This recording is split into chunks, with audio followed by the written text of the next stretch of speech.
보고 알아주는 성도라고 하는 제목 가지고 함께 하나님의 말씀을 나누고자 합니다. 우리 신앙생활 하다 보면 참 많은 이야기들 듣고 또 신앙적 이런 여러 가지 소문들을 먹먹하더라라고 하는 그런 소문들 참 많이 듣게 되는 것 같아요. 그러다 보니까 어떨 때는 내가 경험한 신앙의 체험들, 내가 경험한 그 어떤 것들을 이 진리의 말씀보다도 우선시하는 참 웃지 못할 일들이 종종 일어나기도 하는 것 같습니다.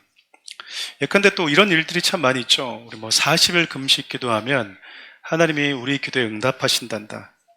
근데 40일 금식 기도하고 나면 응답보다도 나 40일 금식한 사람이야 라고 하는 강한 프라이드만 남는, 또 어떤 분들은 그렇죠. 예배당에 가면 맨 앞자리에 앉아야 된다. 거기가 명당이고 금자리다 라고 하는데 맨 앞자리에서 숙면 취하고 돌아가는 경우도 종종 참 많습니다. 물론 이 앞자리를 또 사모하는 건 참 또 중요한 것 같아요. 너무 우리 뒤쪽에 앉다 보니까 그런 사모함들은 참 좋은데, 그런 사모함이 조금씩 도가 지나쳐서 거기가 영적으로 금자리고 거기가 가장 은혜가 임한 자리고 이렇게 또 소문이 나는 경우가 있는 것 같아요. 앞서 말씀드렸던 것처럼 종종 신비로운 체험을 하시는 분들 가운데 더 이러한 소문들은 더 많이 만들어지는 것 같습니다. 무언가를 보고 자신이 들었다라고 하는 것이죠. 문제는 진리의 말씀이라고 하는 그 변하지 않은 그 기준을 가지고 내가 보고 들은 것을 분별할 수 있는, 분별해 보려고 하는 수고가 부족하다라는 겁니다. 그러다 보니까 내가 보고 들은 것을 내 방식대로, 내 견해대로 생각하고 자의적으로 해석해버리는 거예요. 그러다 보니까 내 나름대로 해석한 많은, 또 내 나름대로 경험했던 것들이 크고 작은 소문들을 만들어낼 때가 참 많습니다. 여러분들 가운데도 기도하다 보면 하나님 뭔가를 보여주시고 들려주실 때가 분명히 있을 거라고 저는 생각해요. 그때마다 여러분, 내 생각과 내 원함을 가지고 내가 보고 들은 것을 해석하지 마시고 성경이라고 하는 진리의 말씀이라고 하는 것, 그 틀 안에 내가 보고 들은 것을 담아서 분별할 수 있는 그 수고를 꼭 하실 수 있기를 바라요. 그래야만이 여러분들이 보고 들은 것이 여러분 신앙에 유익해질 수 있지, 그렇지 않으면 여러분들의 영혼에 결코 유익하지 않습니다. 오늘 저와 여러분들 읽었던 오늘 본문에도 등장하는 이 베데스다라고 하는 연못에도 참 독특한 소문이 한 가지 있었습니다. 베데스다 연못이 어떤 건지 좀 사진을 좀 띄워주실래요? 어떤 걸 상상하셨는지 모르겠지만 지금 남아있는 베데스다입니다. 한번 연못이라기보다는 빗물을 받아두는 곳입니다. 또 볼까요? 네, 계속 지금 저렇게 남아 있습니다. 우리가 생각했던 거와 좀 틀리죠? 네. 여러분, 저 베데스다 연못에 아주 독특한 소문이 하나 전해져 오고 있었어요. 우리가 여러분 직접 가서 보지 않으면 우리가 막연하게 생각했던 성경의 사건들, 성경의 이 지명들이 우리의 생각과는 좀 다른 경우가 되게 많습니다. 그래서 저희들이 내년에 성지순례를 준비하고 있습니다. 벌써 몇 명이 찼다고 들었습니다만, 네, 그렇습니까? 같이 가서 여러분들 성경을 보고 오는 건, 성경에 나와 있는 그런 지역들을 보고 오는 건 여러분들이 하나님의 말씀 볼 때 참 많은 이해를 줄 거라고 생각을 해요. 여러분, 이 베스다 연못에 전해져 오고 있는 소문이 다른 게 아니라 종종 이곳에 천사가 내려와서 물을 동인대요. 조금 이따 사진도 보여드리겠지만 그런 경우는 없습니다. 설이고 소문입니다.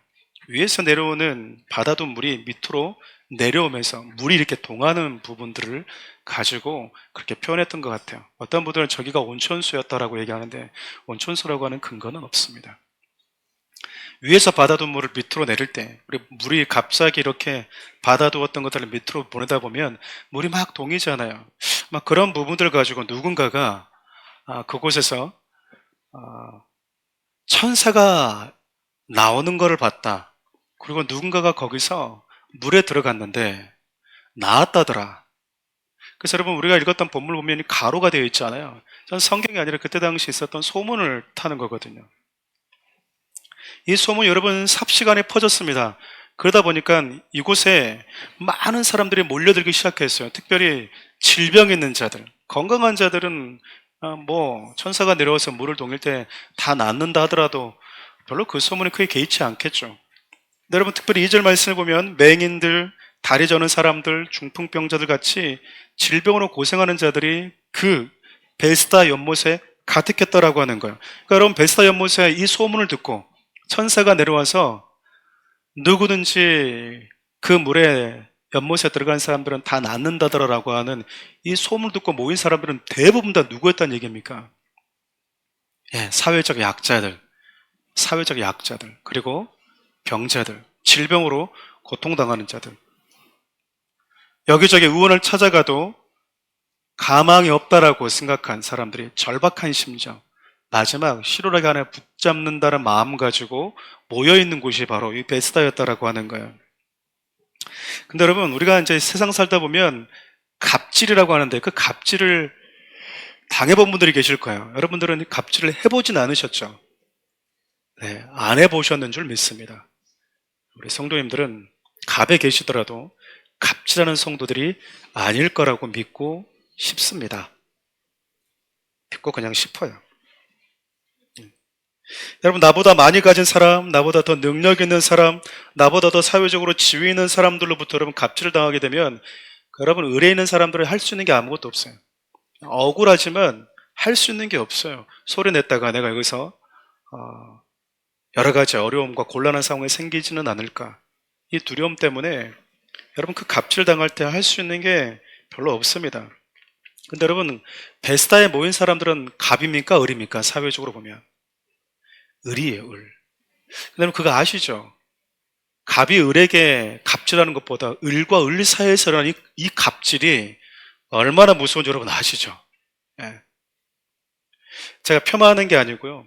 노숙자로 이렇게 주무시는 분들 보면 그분들 나름대로 또 가장자리가 있거든요. 예. 또 우리가 이 교도소 같은 데 가더라도 그 자리가 또 누가 있습니까? 방장이라고 하는 자리가 있잖아요. 그 자리를 우리가 보기에는 누가 거기 앉고 싶고 눕고 싶겠습니까? 근데 여러분 치열합니다. 베데스다에 모인 사람들은 성경의 기준으로 봤을 때 부정한 사람들, 질병에 걸린 약자들이었거든요. 사회적으로 보호를 받아야 되는 자들인데 자신의 질병을 낫기 위해서 정말 간절하고 절박한 마음으로 모인 사람들이 거의 대부분 아니겠습니까? 근데 문제는 이 베데스다 연못에 그런 마음 가지고 모였는데 이 베데스가 가지고 있는 취약점이 있었다라는 거예요. 그 첫 번째 취약점이 이 연못에 천사가 와서 물을 동이긴 하는데 그래서 들어가는 사람은 다 낫는데 가장 먼저 들어가야 된다라는 거예요. 가장 먼저.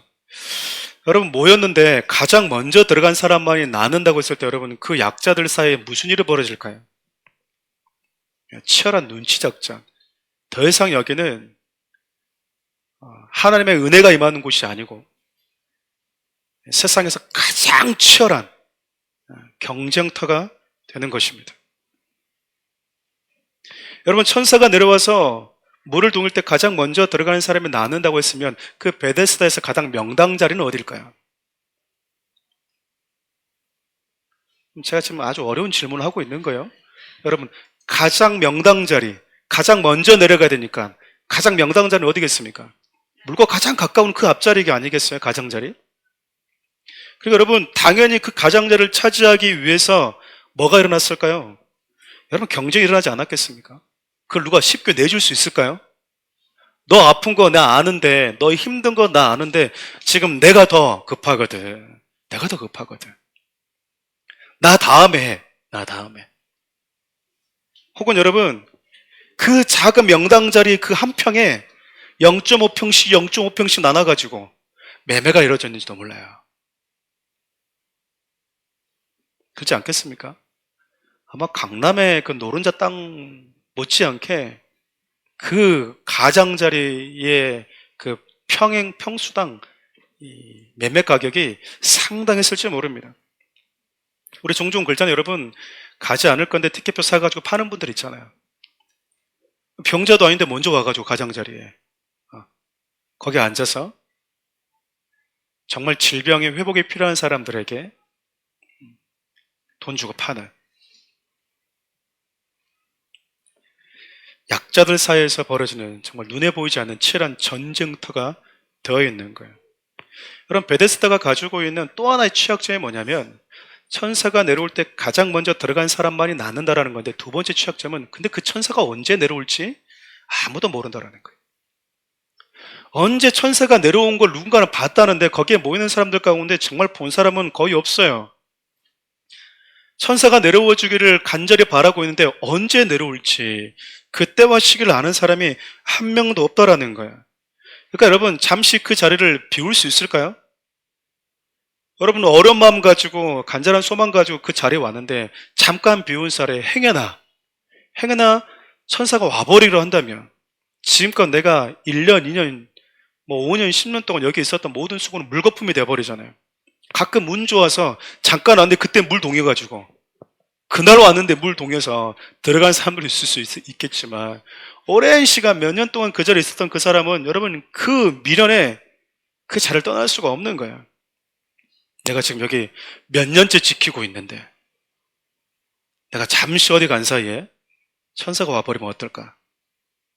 나의 수고가 한순간에 물거품에 든다라고 하는 그 생각 때문에 떠날 수도 없는 거예요. 그것이 바로 베데스다였습니다. 근데 참 아이러니하게도 여러분, 베데스다의 이 히브리 뜻이 무엇인지 아시죠? 네, 베데스다라고 하는 건 히브리어인데, 여러분 상식적으로 좀 알고 계시면 좋습니다. 저도 히브리어를 많이 알지는 않지만 히브리에서 벳, 이 말은 집이란 뜻입니다. 그래서 벳엘 그러면 벳이 집이고 성경의 엘을 하나님이라고 그러거든요.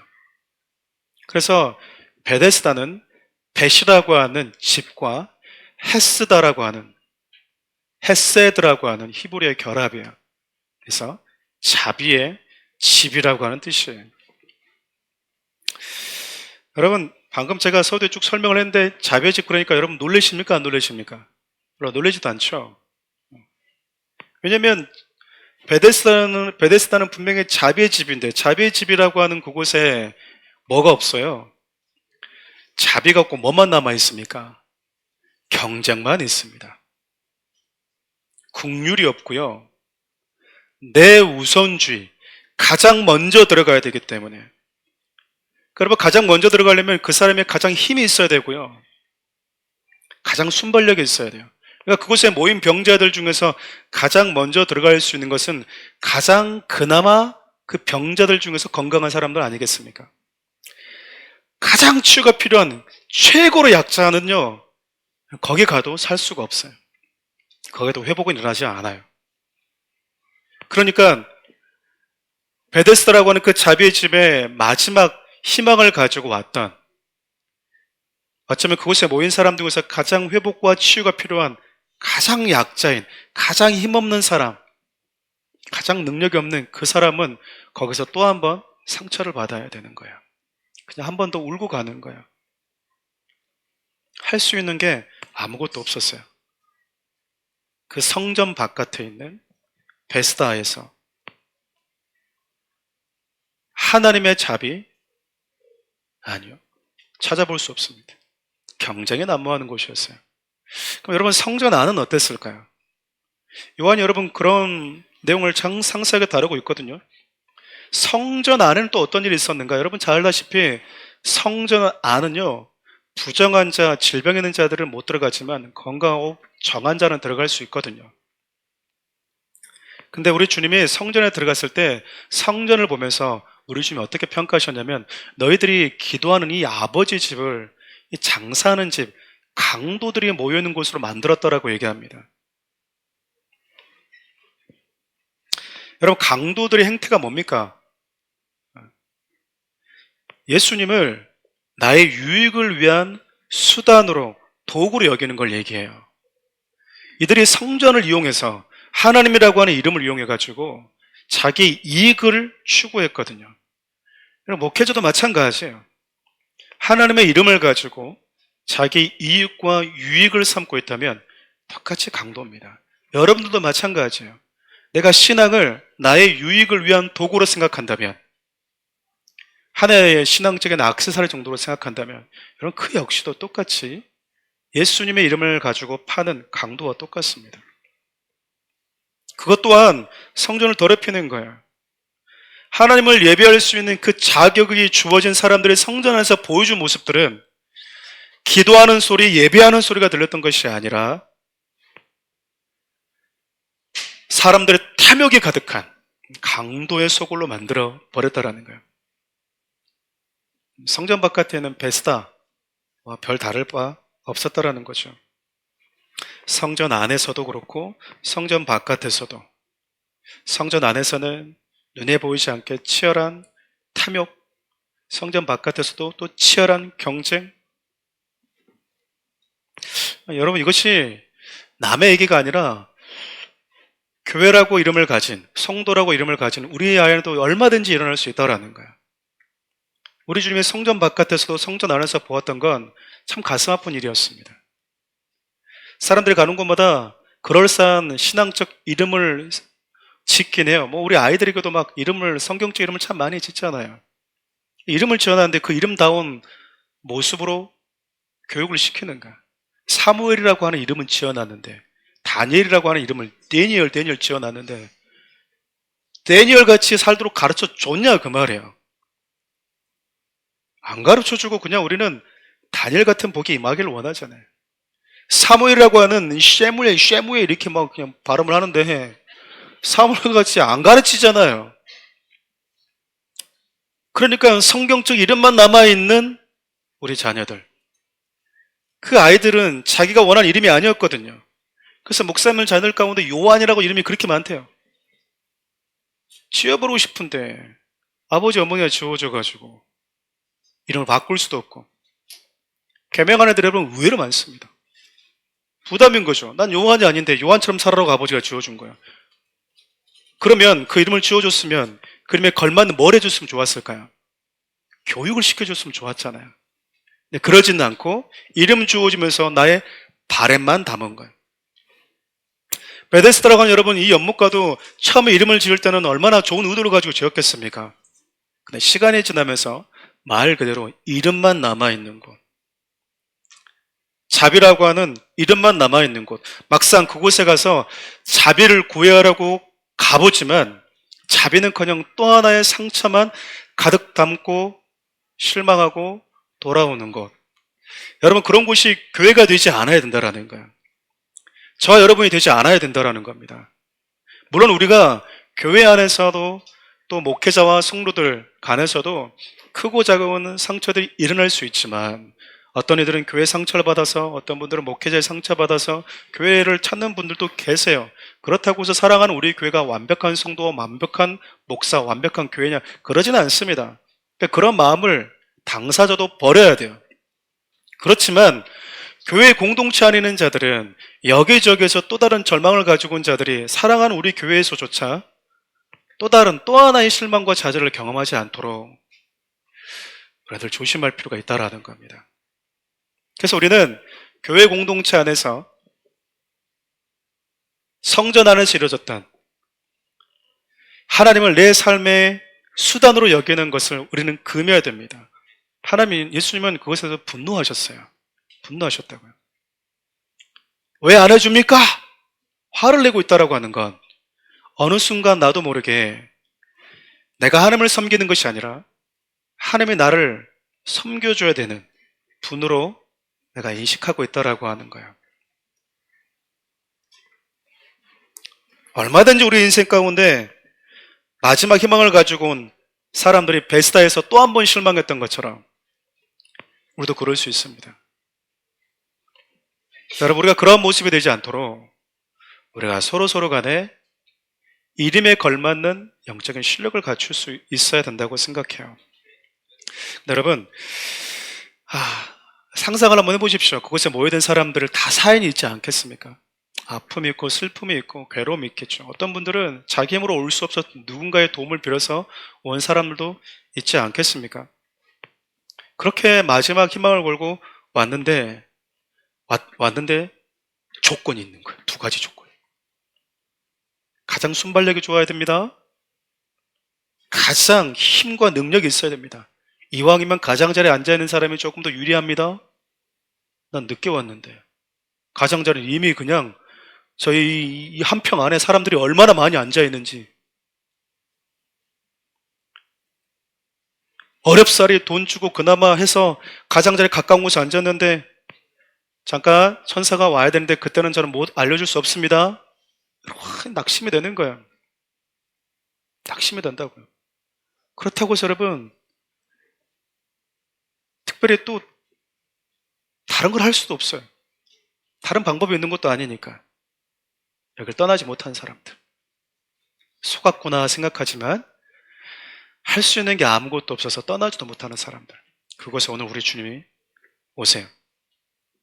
38년 된 병자, 특별히 38년 됐다라고 하는 것은 그가 얼마나 절망적이고 그 병이 깊었고 그 베데스다에 모인 사람들 가운데 을 중에 을이란 뜻 아니겠습니까?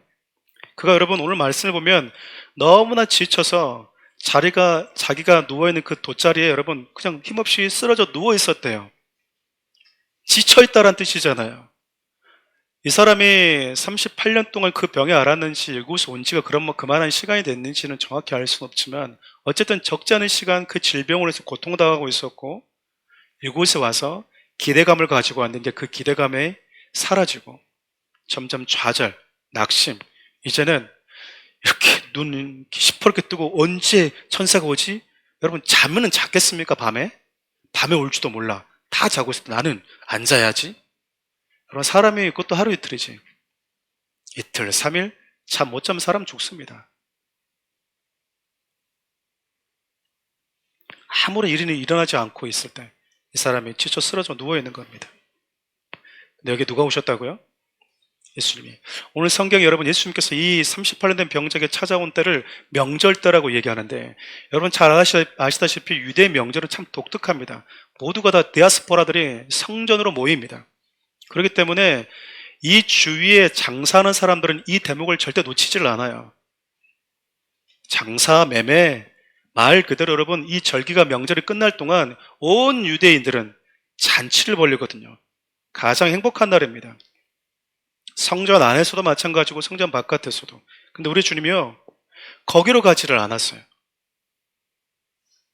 사람들이 웃고 즐기고 먹고 마시고 잔치 벌리고 있는 그곳으로 안 가고 소위 세상적인 표현을 빌면 루저들이 모여있는 곳, 아픔과 슬픔에 절망에 사로잡혀 있는 사람들이 모여있는 곳, 그들 눈빛에서도 선함과 따뜻함은커녕 저 사람보다 내가 먼저 살아야 된다라고 하는 그 절박감과 참 독특한 경쟁심에 불타고 있는 사람들이 그 상처에 찌들이는 그 사람들이 모이는 그 베데스다를 우리 좀 찾으셨대요. 사진 한 번만 좀 보여주시겠습니까? 당시 성전의 모양인데 여러분 왼쪽에 성전이고요. 오른쪽 파란색에 저게 베데스다입니다. 아까 여러분들은 무너진 곳을 보셨지만 저 베데스다 위에 상 연못 밑에 하 연못이 있어요. 그래서 앞서 제가 위쪽에서 물을 받아둔 것을 밑으로 내렸을 때 그런 일이 벌어졌을 것이다 라고 표현했던 것이고요. 그 녹색 문 보면 작은 문 하나 있지 않습니까? 성전에는 문이 참 많은데 저 양의 문이 있습니다.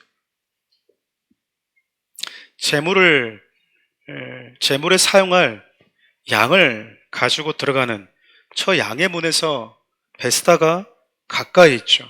성전 안으로 들어갈 수는 없지만 양의 문, 저 안 곁에 있는 저 베데스다에서 우리 주님이 저곳으로 찾아가셨다 그 말입니다. 기쁨의 현장에서 열애된 자들이 모여있는 그 베데스다를 우리 주님이 찾아가셨대요.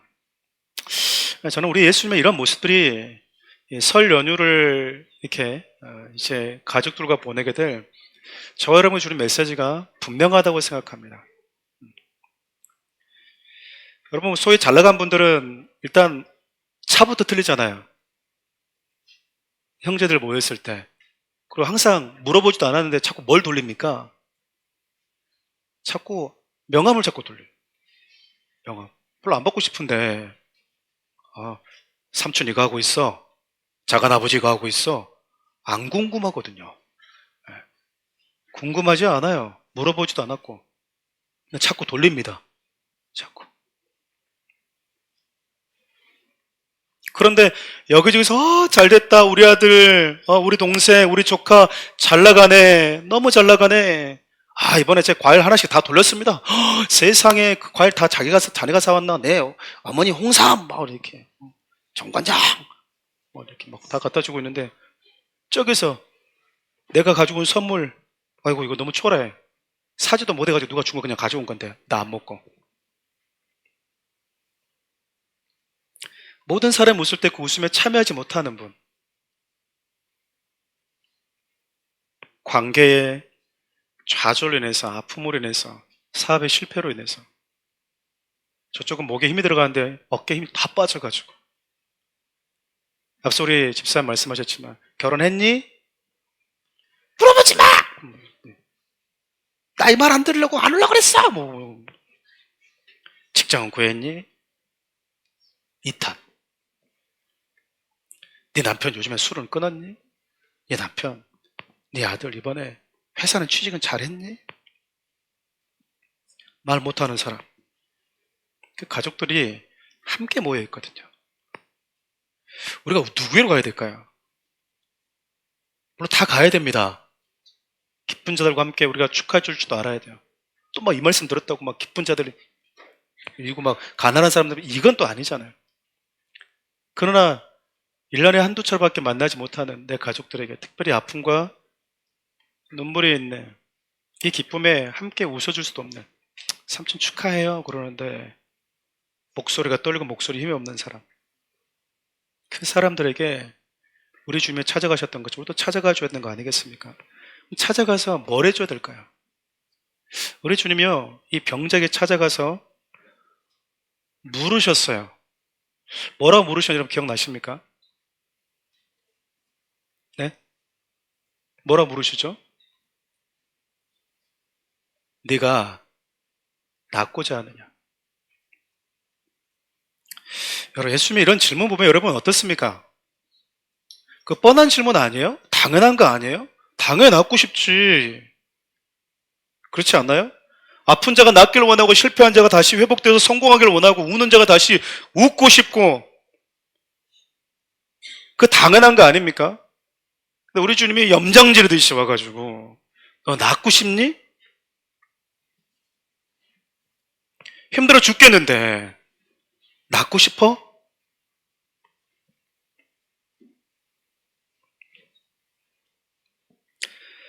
근데 여러분, 이 친구가 뭐라고 대답을 하죠? 우리 6절부터 7절 말씀 함께 읽어볼까요? 예수께서 그 누운 것을 보시고 병이 벌써 오랜 줄을 아시고 이르시되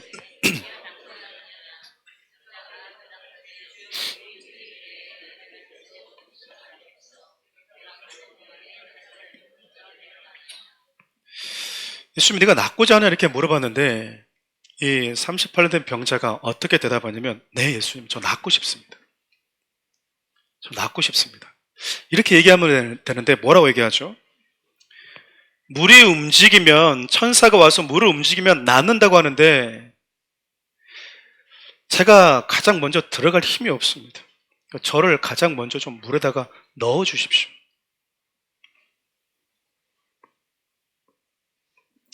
그러니까 네가 낫고자 하냐라고 물어봤을 때 예수님, 제가 지금껏 낫지 못한 이유는요, 회복되지 못한 이유는 저 병자들 곁에 한번 봐보세요. 저 사람들은 주위에 건강한 사람들 한두 명 붙어 있죠. 저 친구들은 병자가 아니거든요. 근데도 그들 곁에 있어요. 그나마 그 병자들 가운데 돈 있는 친구들이 돈 주고 산 도우미 들입니다. 그들 곁에는 물이 동하면 가장 먼저 자기를 물에다 던져줄 그 도우미들이 있는데 저는 없어요. 그러니까 당신이 그것 좀 해주면 안 돼요? 나 저 물에다가 던져주면 안 돼요? 여러분, 오랜 사람들이 오랜 슬픔과 오랜 아픔 속에서 지내다 보면 어느 순간 자기도 모르게 가장 본질적인 그 질문에서 벗어나는 것 같아요. 내가 뭘 원하는지, 내 인생 가운데 가장 필요한 게 무엇인지, 내가 무엇을 위해 사는지에 대한 그 질문을 잃어버리는 거죠. 다 잃어버리는 거예요. 내가 왜 성공하려고 하지? 내가 공부를 왜 열심히 하려고 하지? 왜 내가 좋은 대학, 왜 내가 좋은 직장을 들어가려고 하지? 왜 내가 결혼을 하려고 하지? 그 왜라고 하는 질문을 잊어버리는 거예요. 나는 도대체 왜 사는 것이지? 왜 내가 애써서 이렇게 건강해지려고 하는 거지? 이게 이제 이 질문이 그냥 답을 잊어버리고 사는 거예요. 어떻게든 나는 그 누구보다도 가장 먼저 들어가면 되는 거예요. 그 누구보다도 저게 가장 먼저 들어가기만 하면 되는 거예요, 이제는. 그리고 이제는 저기로 가장 들어가는 방법이 뭘까? 가장 빨리 들어갈 수 있는 비결은 뭘까? 이제 이게 목적이 되어버립니다. 가장 빨리 들어갈 수 있는 방법이 뭘까? 가장 빨리 들어가려면 어떤 전략을 써야 될까? 이제 이 전략과 이 방법이요. 그가 그것을 온 이유와 목적이 되어버린다니까요. 그래서 한 명씩 한 명씩 도우미가 더 붙고 보디가드가 붙으면 그 살벌한 여기저기 치이는 그 경쟁 속에서 이제는 어떻게 저게 들어갈 수 있을까? 어떻게든 들어가야 되는데 라는 그 절망감이 반복되지 않겠습니까? 그러면서 이제는 환경을 탓하고 내 상황을 탓하게 되는 거예요. 누구는 좋겠다. 돈 많은 아버지가 있어서. 누구는 좋겠다. 인맥이 참 좋아서. 나는 없는데. 나는 돈 많은 부모도 없고. 나를 도와주겠다고 나서는 자원봉사자들도 없고. 인맥도 없는데. 근데 예수님께서 여러분 그에게 오셔서 이렇게 묻고 계신 거예요. 아니 그거 말고 전략 말고 내가 베데스다에 온 궁극적인 이유, 네가 여기를 떠나지 못하는 이유, 그게 뭐냐라는 거예요. 여러분 사랑하는 우리 교회 성도들이 그렇게 눈물 있고 슬픔에 익숙해지고 길들여지는 가족들을 만날 때 해줄 수 있는 게 뭐냐면요, 반드시 우리 인간이 직면해야 되는 그 질문 앞에 서보도록 해주는 겁니다. 진짜 내가 원하는 삶이 무엇이었더라? 나는 무엇을 위해 살고 내 삶의 목적은 또 무엇인지 한 번도 생각해 본 적이 없는 사람들, 나의 남은 삶을 이제 무엇을 위해서 어떻게 살아야 되는지 그 본질적인 질문 앞에 서보도록 해주는 게 올 설 연휴에 저 여러분들의 원하시는 하나님의 또 다른 미션일지도 몰라요.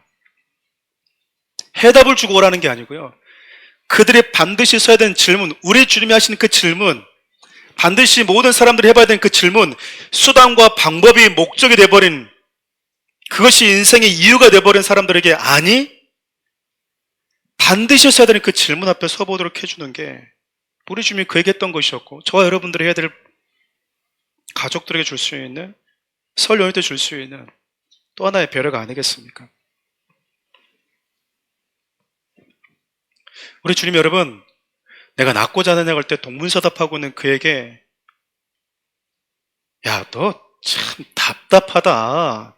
나 누군지 몰라? 나 너를 도와줄 수 있는 실력과 능력을 겸비한 예수 그리스도 내 소문 아직 못 들었어? 그렇게 얘기하지 않으시거든요. 그가 그렇게 얘기할 수밖에 없는 그 모든 형편을 우리 좀 다 아십니다. 우리 방금 읽었던 말씀 좀 간과하면서 읽었을 텐데 6절 상반절 말씀을 다시 한번 읽어보겠습니다. 예수께서 그 누운 곳을 보시고 병이 벌써 오랜 줄 아시고, 우리 말씀 보면요, 우리가 기억해야 될 오늘 본문의 제목이기도 한데 예수께서 그가 누워있는 걸 보셨대요. 누워있으면 안 되잖아요. 여기서는 여러분 눈 시퍼렇게 뜨고 계속 베데스다 연못을 주시하고 있어야 되잖아요. 근데 그럴 힘이 없어요. 이제는 모든 힘이 다 사라져버린 거예요. 진짜 쓰러져 누워있는데 우리 주님이 그걸 뭐 하셨죠? 그 지쳐있는 그 친구의 모습을 이 처지는 어깨를 보신 거예요. 그리고 뭐 하셨대요? 아셨대요. 아셨다라는 거예요. 여러분 성도들에게는 바로 이런 눈이 있어야 됩니다. 성도들은 여러분 내 곁에 있는 지체들의 처진 어깨와 눈빛, 나를 등지고 돌아가는 그 뒷모습만 보고도요, 그것만 보고도 그가 지금 어떤 아픔에 슬픔에 있는지 알아야 돼요. 그의 말 속에서, 목소리 속에서 알아야 된다, 그 말입니다. 우리 주민 여러분, 자포자기는 심정으로 누워있는 그를 보셨어요. 사랑하는 우리 교회 모든 성도들도 마찬가지입니다. 하나님의 형상은 어떻게 드러나는가? 특별히 하나님의 형상으로 지음받은 그 형상을 회복하기 위해서 살아가는 성도들에게 있어서 하나님의 형상은 어떻게 드러나는가? 여러분들의 표정과 여러분들의 눈빛과 여러분들의 말투와 여러분들의 행동 속에서 그분의 따스한 형상이 흘러갑니다.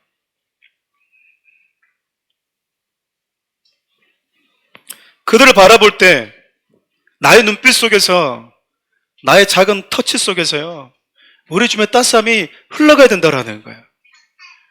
우리 주님이 그를 보시면서 너 왜 이렇게 믿음이 없냐? 네 인생의 목적 아직도 모르겠니? 네 목적을 가지고 왔는데, 베데스다 왔는데 왜 이제 그 목적이 수단이 목적이 되어 있니? 답답해 이 사람아. 한심해. 몇 번을 얘기해야지 되겠어. 그렇게 보지 않았습니다. 예수님이 지쳐 누워있는 그를 보시면서 그가 지금 얼마나 괴롭고 복잡하고 또 절망적이지만 그곳을 떠날 수 없는지 너무나 잘 알고 계셨어요. 사랑하는 우리 성도 여러분, 이미 고향으로 가신 분들도 계시겠지만 여러분들이 가족들을 만나게 되면 꼭 유념해 보십시오. 눈빛을 보시고 어깨를 보시고, 또 명함을 돌리지만 진짜 명함만 돌리고 그냥 거품인 분들도 있을 수 있거든요. 그것조차도, 무너진 것조차도 보여주기 싫은, 그걸 캐치해낼 수 있어야 되거든요. 그런 가족들에게 이번에 용돈이라도 좀 줘. 이번에 제부랑 형수랑 누구랑 맛있는 거 좀 사 먹어. 좀 제발 신라 호텔 좀 덜 가고 백제 호텔로 좀 가시고, 좀 그거 해주면 되잖아요. 꼭 신라 호텔 가야 되겠습니까? 통일 신라 호텔을?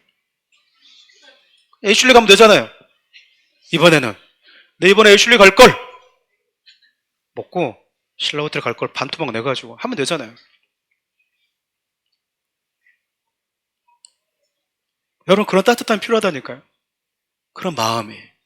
나를 위해서는 부유한데 연약한 자들을 위해서 인색한 자들, 우리 주님 여러분 마태복음 20번에 분명하게 얘기하세요. 이 작은 자에게 한 게 나에게 한 거래요. 그러니까 우리가 여러분 진짜 닭다리 잡고 삐약삐약 그냥 곁다리 잡고 삐약삐약 할 때가 많다 그 말이에요.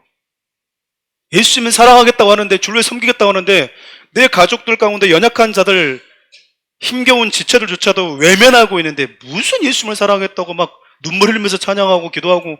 여러분, 그건 연기예요. 우리 집에 보시면 이 연기를 백제영화상 대상에다가 대상 그렇지 않겠습니까? 여러분, 가족들 만나면 나에게 상처 준 분들도 있을 수 있고요, 진짜 안 보고 싶은 사람도 있을 수 있을 거예요. 어쩜 말 한마디 저렇게 진짜 막 안 예쁘게 하는지. 말 하나에 가시가 있거든요. 여러분, 말 하나에 가시가 있는 사람들은 여러분 힘들다라는 거예요. 아이들이 여러분 나한테 관심을 가져주세요 할 때 건강한 사람은 아빠, 나 아빠의 관심이 필요해요. 엄마, 나 이거 해주세요. 근데 여러분, 마음에 상처가 많은 애들은요 이렇게 하면서 자꾸 관심을 유발하는 거예요. 얄밉죠, 밉죠. 근데 그는 그렇게밖에 표현을 못하고 있는 거예요. 와, 좋은 차 타고 왔네, 성공했나봐요. 이렇게 하면 꼭 그 차 타고 와야 돼? 가족들이 있는 데서? 그렇게 말할 사람 있어요, 없어요? 있어요, 여러분. 차 뽑았나 보네? 잘 나가나 봐요? 뭐 이렇게. 그때 뭐 해줘야 됩니까? 네? 아프구나, 상처가 있구나. 여러분, 사도행전 우리가 말씀을 보면서 바울에게 우리가 배웠던 게 뭡니까? 자기를 그렇게 죽도록 끊임없이 지속적으로 죽이고 싶어 했던 자기 동족들이 구원받을 수 있다면 자기는 저주받아도 된다. 이 동족들은 가족은 아니잖아요.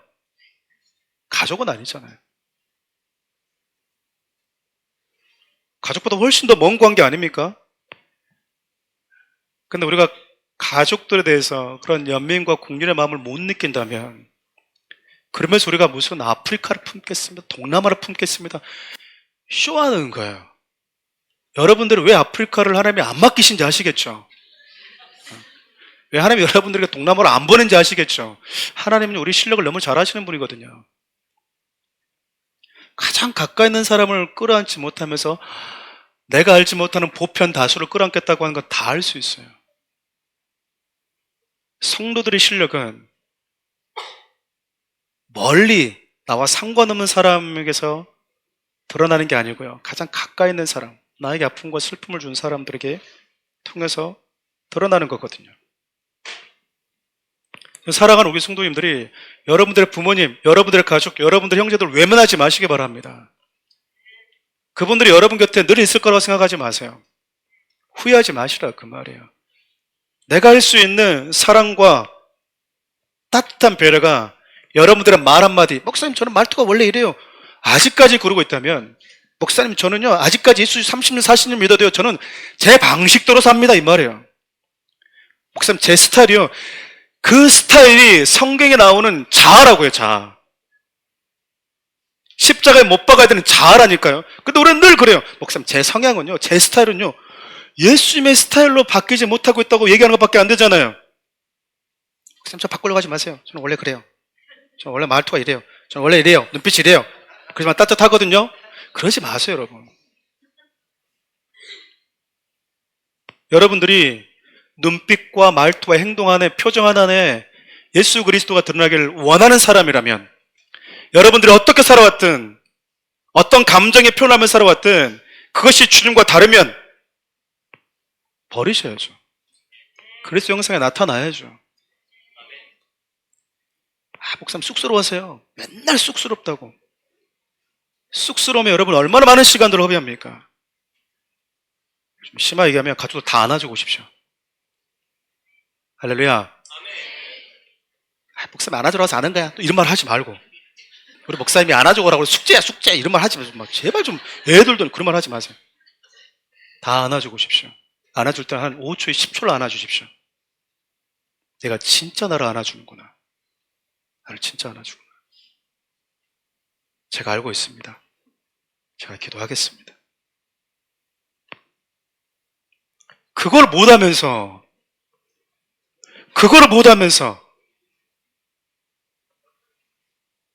우리는 어떻게 그리스도 형상에 담긴 사람들로 말할 수 있겠냐 그 말이에요.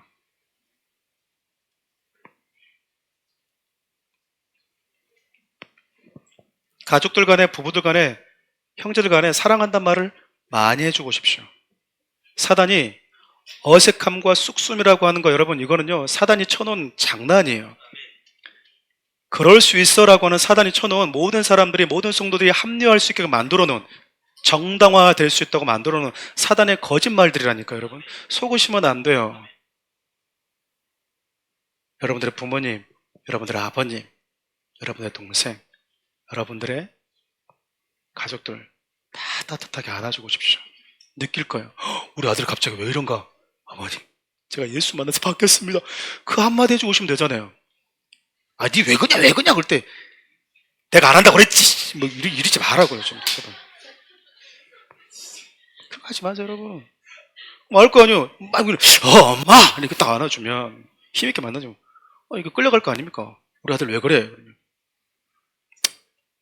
내가 예수 믿고 바뀌었네 어머니. 그럼 여러분 자 성경 펴보세요. 아담이 범죄 가지고 여러분 며칠 성경보다 훨씬 나아요. 성경 공부보다. 하나님의 형상에 담겨져 있는 그분의 따뜻한 눈빛과 표정과 말투가 흘러가는 게 여러분은 얼마나 큰 영향력이 있는지 모릅니다. 그리고 여러분 그들의 아픔과 눈빛을 다 보셨으면 이제 그것을 여러분 가지고 오십시오. 여러분 앞서 우리가 사진 봤던 것처럼 베데스다 그 옆에 무슨 문이 있었다고요? 양문이 있었어요. 앞서 말씀드렸던 것처럼 여러분, 양문은요, 내 죄를 대신 짊어지기 위해서 제물로 드릴 그 양을 가지고 들어가는 문이 양문이었어요. 근데 여러분, 베데스다 이 옆에 바로 양문이 있었다니까요. 예수님이 당시 이렇게 소개하십니다. 우리 요한복음 10장 7절 말씀 읽어볼까요? 그럼 우리 예수께서 다시 이르시되 내가 진실로 진실로 너에게 말하노니 나는 양의 문이라. 예수님이 당신을 뭐로 소개하냐면 양의 문이래요. 당신만이 세상의 죄를 짊어질 양이고, 그래서 그 문에 들어갈 유일한 자격 요건을 갖춘 하나님의 어린 양이래요. 나 아닌 다른 애가 내가 양이야 라고 들어갔으면 그건 가짜라는 거잖아요. 세례 요한의 표현처럼 예수님은 세상 죄를 지고 하는 하나님의 어린 양이셨거든요. 예수님이 지금 양의 문 곁에 질병으로 고통당하고 있는 자들, 세상 그 어디도 쉴 곳 없는 자들, 오랜 시간 지나서 정말 내가 무엇을 원하는지, 내가 정말 필요한 것이 무엇인지조차도 잊고 살아가는 사람들, 질병 속에서 내가 나아야 되겠는데 나아서 뭐 할 건지, 내가 왜 건강하게 살아야 되는지 이유도 모른 채 살아가는 사람들, 여기서 내가 쉴 수 있는 공간인가라고 왔는데 마지막 그곳조차도 나에게 또 하나의 절망을 남기는 그곳에 지쳐있는 자들, 우리 주님 그들을 보시고 아시고 뭐 하셨을까요? 그들의 모든 질병을요 다 짊어지고 양의 문으로 들어가시는 분이십니다. 그럼 양의 문으로 들어가세요. 여러분, 사랑하는 가족들과 그들을 보시고 그들의 아픔을 아셨다면 그걸 여러분 가지고 오십시오. 우리의 주님이 가신 그 어린 양 길을 따라가는 그분의 또 하나의 여러분들의 어린 양이 되셔서 그들의 아픔과 슬픔을 끌어안고 여러분 이제 기도해 주십시오. 기도해 주셔야 돼요. 시간이 지날수록 여러분 그걸 느끼지 않습니까? 사랑하는 사람들이 곁에 있다라고 하는 거 너무 고마운 거 아닌가요? 사랑하는 가족들이 있다라고 하는 거 고마운 거 아닌가? 함께 예배드릴 수 있는 성도들이 있다라고 하는 거, 여러분 좌우에 한번 봐보실래요? 얼굴 한번 봐보십시오. 앞뒤로도 한번 봐보세요. 여러분 곁에 평생 있는 분들이 아니십니다. 평생 있는 분들이 아니세요. 자, 사랑하는 우리 성도님들이 우리 주님처럼 지쳐 쓰러져 있는 자들 곁에 다가가셔서 그들을 보시고 그가 지금 어떤 상황과 어떤 아픔이 있는지를 알아봐 주시고, 그리고 그들의 슬픔과 눈물을 담아서 우리 주님처럼 양의 문으로 들어갈 수 있는 사람들, 그런 성도가 되었으면 참 좋겠습니다. 말씀을 맺기 전에 한 가지만 더 보겠습니다. 본문 8절 9절 말씀 읽어볼까요? 예수께서 이르시되 일어나 내 자리를 들고 걸어가라 하시니 그 사람이 곧 나아서 자리를 들고 걸어가니라. 이날은 안식일이니라. 예수님께서 여러분 그가 누워있던 그 자리를요 들고 일어나 걸어가라고 말씀을 하세요. 여기서 여러분 일어나라고 하는 것은 예수님께서 십자가에 죽으시고 부활하셔서 일어나셨다, 사망 권세를 이기시고 일어나시고 부활하셨다라고 할 때 쓰이는 표현이거든요. 그러니까 여러분 예수님께서 그에게 찾아가서 뭐라고 말씀하고 있는 거죠? 그를 억누르고 있는 질병과 절망의 자리에서 일어나라고 선언하고 계신 거예요. 근데 저는 여기서 한 가지 좀 궁금한 게 하나 있었어요. 그냥 일어나 걸어가라라고 하면 되는데 뭐라고 말씀하시죠? 네가 누워있던 그 자리를 들고 가라. 여러분 건강해졌으면 그 자리 필요합니까? 안 필요합니까? 이제 안 필요하잖아요, 여러분. 소위 우리 사투리로 징글징글하지 않습니까? 누더기보다도 더 못한 돗자리, 다시 보고 싶지 않은 그 돗자리, 나의 과거의 무너짐의 추억을 안고 있는 그 돗자리, 잊고 싶은 과거 슬픔들이잖아요. 근데 우리 지금 그걸 들고 가래요. 왜 그랬을까? 건강해졌다 하더라도 그 누더기보다도 더 못한 여기저기 구멍이 뻥뻥 뚫려 있고 냄새나는 그 돗자리는요, 양의 문 되신 예수님, 그분이 나를 찾아오시기 전에 내가 어디에 누워있는지를 한 문장으로 평생 내 곁에서 들려주는 존재거든요. 그 돗자리 들고 갈 때마다 무슨 생각하겠습니까? 나 이전에 절망적에 누워있던 곳이었는데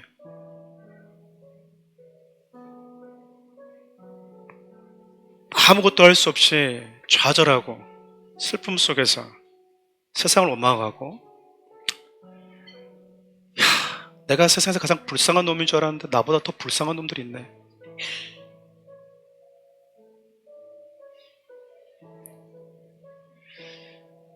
마지막 소망 가지고 왔는데 여기도 하나님의 은혜는 없네.